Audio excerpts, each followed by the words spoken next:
Imagine you inherit a house, an ordinary country house, one of thousands. But it has a door, a simple wooden door that nobody has opened for 70 years. Grandpa used to say, "You mustn't go in there." And when someone finally opens it, well, what happens is what's been waiting to repeat itself since March 2nd, 1953. James and Sarah were 28 when James's grandfather died. After the funeral, the family gathered in the old country house to discuss what to do with the property. The house stood in Yorkshire, in a small village where everyone knew everyone. Grandpa had lived his entire life in that house.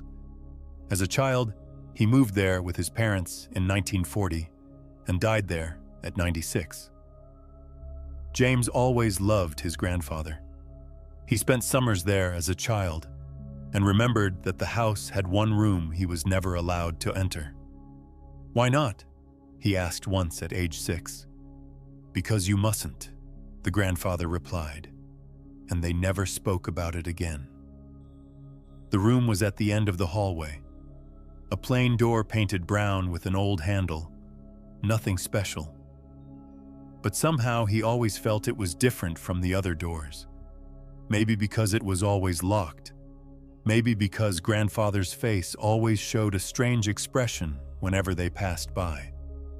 Now that he'd inherited the house, James decided he and Sarah would renovate it and move in. London was expensive, and they were just planning to have a child. The country house seemed like the perfect solution. The first weekend of March, they arrived with renovation tools. The house hadn't changed much in 70 years. Old wallpaper, old furniture, old smells, but it was solid and in good condition. They went room by room, measuring, planning. Then they reached the end of the hallway to the locked door. "What do you think could be in there?" Sarah asked. James grabbed the handle. It didn't move. There was no key either. "Dad said grandfather never let anyone in," he replied. "Not even him. He said he kept personal things there." Sarah walked around the door. It was old but not rusted. The lock wasn't broken either. "I think we should open it," she said finally. "It's our house. We have the right to know what's in our own house." The next day, James brought a crowbar. Sarah documented the entire process with her phone camera. She later said she wanted to preserve that moment. The lock was old, but strong. James worked on it for 5 minutes, until it finally gave way with a soft click. The door slowly opened. Inside was darkness, an old, musty smell, as if it hadn't been ventilated for 70 years. Sarah turned on her phone's flashlight. The room was about 4 square meters. Old furniture, a bed, a desk, a wardrobe, and dust everywhere. Thick, gray dust that showed no one had really been there for decades.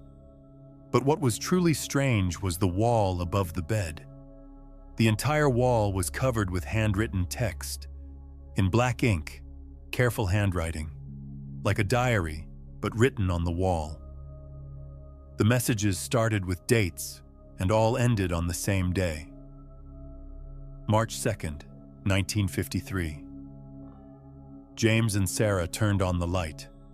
An old bare bulb illuminated the room. Now they could see the wall clearly. 1953, January 15th. Today I decided to write down what I think here. Nobody comes here. Only I know this room exists. 1953, January 22nd. It's getting worse. I don't know how much longer I can bear it. The voice is getting louder. 1953, February 1st. I saw her again today. She was standing in the garden and watching. But when I went outside, nobody was there. The entries continued. 7 pages full of writing, all from the same person in the same year. James recognized the handwriting. It was grandfather's. The last entry was at the bottom of the wall, already hard to read. The hand was shaking when it was written. 1953, March 1st. Tomorrow I'm leaving. I can't take it anymore. But before I go, I want to write down the truth. The one nobody else must know. If someone finds this, they must know. This room isn't locked by accident. It happened here, in this room. And as long as this door stays locked, it can't happen again. But if someone opens it... Here the writing stopped, as if the writer had left the sentence unfinished.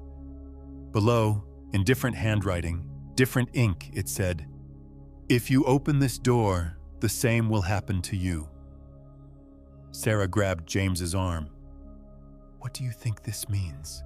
she whispered. James couldn't answer. He stared at the wall, trying to understand what he was reading. That evening, James called his father. "Dad, what do you know about grandfather's past?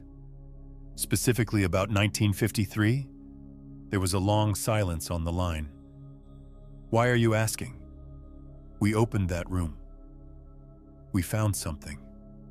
Another silence. "James, there's something we never talked about. Your grandfather was a young man then, 23 years old. He was just about to marry grandmother. But on March 2nd, something happened.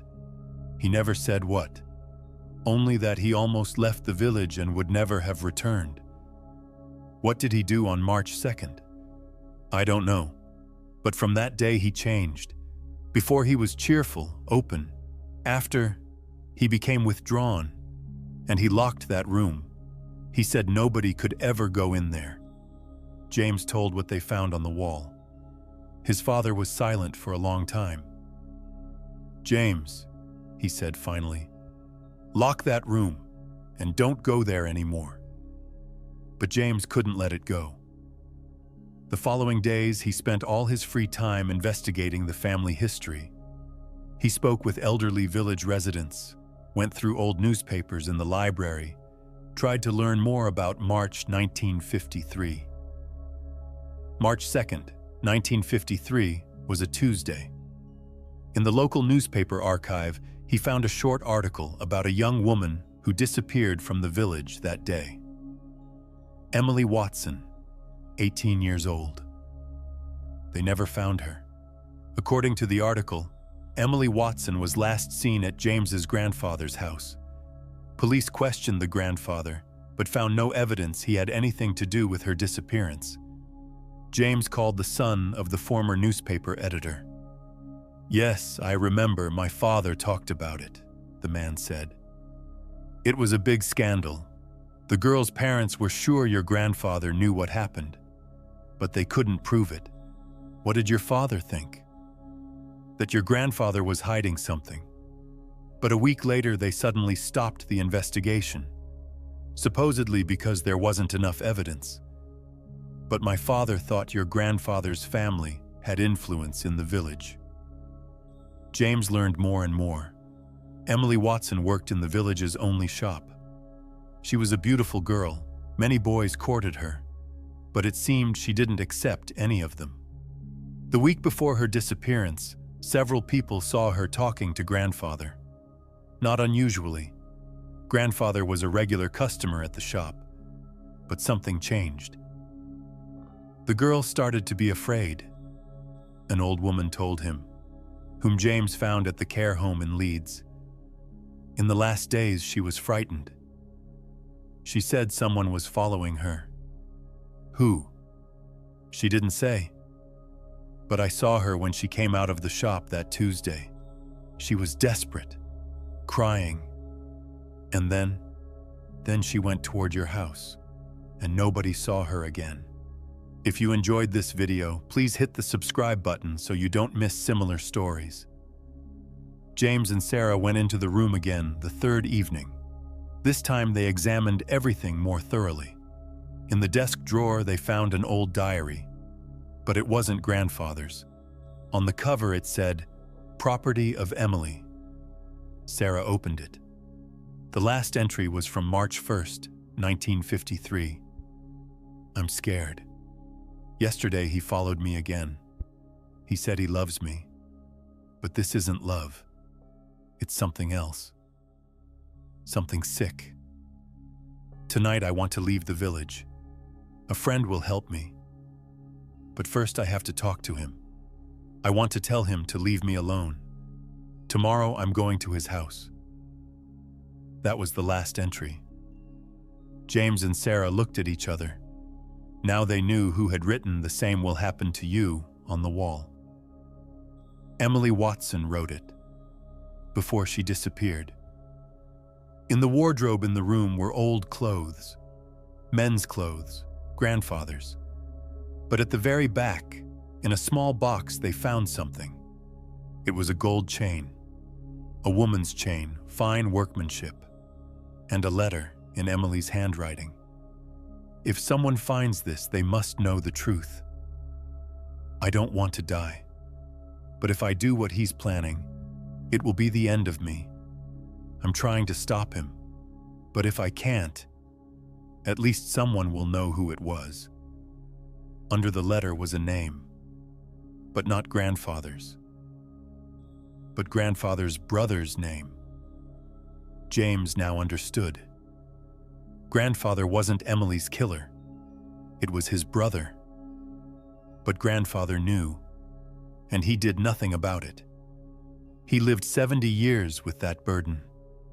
After Emily's disappearance, the brother moved away from the village. He never returned. And grandfather locked that room where Emily had last been, and never opened it again. The entries on the wall were grandfather's struggle with his conscience. He knew the truth, but didn't dare tell it. Family honor was more important to him than truth. But Emily somehow returned, because now James and Sarah saw her too. The first time was on the night of March 2nd. James woke up because he heard footsteps in the hallway. He went to check. The locked room door was open. He went to close it, and then he saw her. A young woman stood in the center of the room and looked at him. It was Emily. She looked exactly like in the old photographs. "What do you want?" James asked. Emily didn't answer. She pointed to the wall where the entries were. Then she disappeared.